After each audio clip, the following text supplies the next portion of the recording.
subscribers. So anybody who watched last night's video would have seen what I bought. Now this is a 1972 Holden Belmont Ute, HQ model designation. So basically it's the lowest of the low trim levels, just the most basic of basic Holden Ute you could buy at the time. It's got the 3 on the tree, manual of course. As far as the cluster, I think I've got the battery disconnected.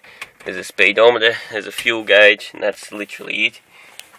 You've got a heater and you've got some wipers, that's it.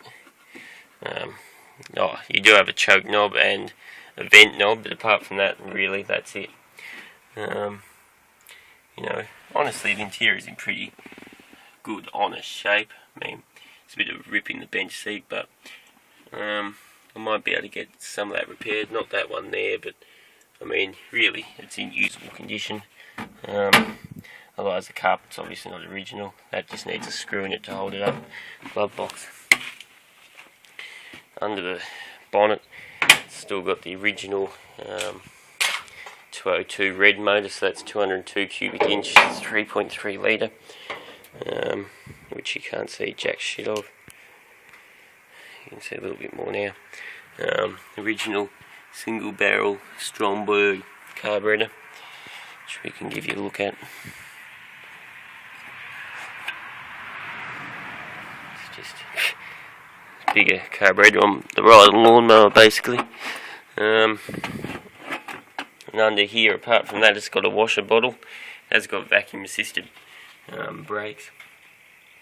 There's a proportioning valve. It has got a disc brake front end, manual steering, and there's nothing much else really under it. There's a blower fan, that's it.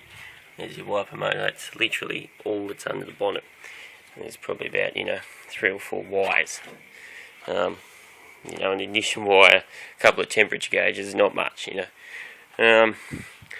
but with all good things comes its bad things. Picked it up pretty damn cheap. I mean, the body, as you can see, is in pretty good nick, but it's got a worn drag link, and some of the bushes are a bit crappy, so I just went out and bought the whole kit, all new Ultima shock absorbers, which I don't know anything about them. I mean, I've read some good reviews on the internet for them, but I've never used them. They're gas. Apparently, they were optimised for this car exactly. The set that the back ones were. The front ones are 2-wheel drive Hilux ones, which he reckons this combination, the Kingswood specialist reckons this combination is the best combination. So he just ground them off. I could have done a better job if he just left them, but no, well. Anyway, so there's 2 of them. I think the other one must be in the back of the Magna. There's obviously 2 back ones. They were $200 for the lot, which I thought was alright. Now this kit here was $320, and it's got a drag link. Brand new drag link, not manufactured. Either arm, whatever you want to call it. Can't call it a bearing, either arm mount or something. I don't know. I'll explain how they work later. With a weird system. Genuine GM 4 lower bushes. Set of 4 Wasp branded ball joints, which from my experience, that's what I've had in the Magna for a fair while. I've been running them for, I don't know, a year or so now, I suppose, and I haven't had any problems with them. They seem to be pretty good quality. They're meant to be one of the better Taiwanese manufacturers, but I don't know. Set of 4 Wasp tie rod ends, set of uppers, upper bushings, genuine GM stuff, as you can see, and a set of sway bar, link bushes, whatever you want to call. So that was $300. Then the clutch I got from my main supplier, which I get shit heavily reduced for. I get it extremely cheap from there. I got it for $120. Normal retails over $300. So I do pretty well out of them. They're actually quite a small clutch when you look at them. I did have the Magnum one around somewhere I could compare it to, but they're a pretty small clutch. Spigot bearing, which is I think sintered bronze bearing, was $4.90. That's the release bearing. Then obviously it comes with a new pressure plate. So yeah, I mean that's a Korean clutch, but it's a PBR Clutch Industries one, which is exactly what's in the Magna, and that's been a good clutch. I've only ever smelt clutch once when I was going through the city. It was stop-start traffic. I was probably stuck in it for an hour, maybe. And just after stop-start, stop-start, stop-start, I smelled a bit of clutch. But apart from that, I've done 15,000 on it, and it's been quite a good clutch, actually. Shame the engine mounts are all fucked. So anyway, that's the starting of the project. If you go to the yesterday's video, you'll see a better look at it, because I can't really show too much in here. Obviously I'll get it out in the daylight. So all up here, I think it was just over $600. And all I'll need to do then, once all this is in, because it's got brand new brakes all around, although they're a bit rusty, although the front's probably good now because it's still registered, but it's sat around for quite a while, you know, in a paddock. So I've taken it for a spin, but until I fix up the brakes, because the handbrake, every time you turn on, it seizes, so I've unseized and left it off, so I have to fix that up, readjust them all, and de-rust the front. So I'll have to take the discs off if they're not already completely, because you just need to touch them and they lock up. So I'll take them off and just wire wheel them, take the rust off them. But once I've done all this and put a full set of new tyres, because these ones are pretty crummy, back ones aren't too bad there. Some Chinese tyre, but they've got plenty of tread, they're just shit tyres. Front ones are about 25-year-old Bob Jane all-rounders. So I think I'll put a nice set of white walls on, which are going to be 120 fitted. That's a Japanese brand, what he reckons is a good brand. Make Falcon and Bridgestone tyres for them, so they should be alright. I just want something that handles the wet well. I think they were 205. 205. I can't remember. Anyway. So, yeah, I'm quite happy with the purchase. I won't tell you what I paid for the car just yet, but anyway, I'll let you people have a stab at it, and if anybody knows, I know there's a few people who know, I don't know, just have a stab. What do you think it's worth? I mean, there's no rust in it. There's a tiny bit of bog.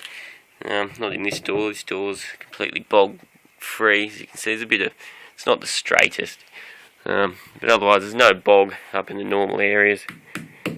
Or down here, there's a little bit of rust showing its head, but there's no bog in there, which is a good thing. There's one odd patch on the roof there. So it might have had some sort of roof rack coming out there at some point, or maybe it's just a deep dint. But I mean, the paintwork's usable, you know, like it's no show job, but it's good enough that, you know, it's a 10-foot car. From 10 foot away it looks pretty good. So with a set of white walls, all this stuff shot into it, she should be a reasonable old ute. I mean, the 3-speed and the 202 aren't the most, you know, they're not the best combination of motor, but honestly I reckon I'm going to leave it completely original, just from the point of view that there's not many that survive this long completely original, so who am I to decide to change it? So I'll just turn her over for you. That terminal's completely loose. I'll just slot that back on, there you go. Just do that up. She runs really sweet. You know, the exhaust is completely rodded out. It's got old points in it, but where's my keys? It's the XR key. Where's the rest? Where did I put the bloody keys? Not in the tray. Oh, there they are. I mean, it's usable motor, you know. It's been rebuilt at some point by a reputable rebuilder. Can't remember who it was, but it's got the sticker on it anyway.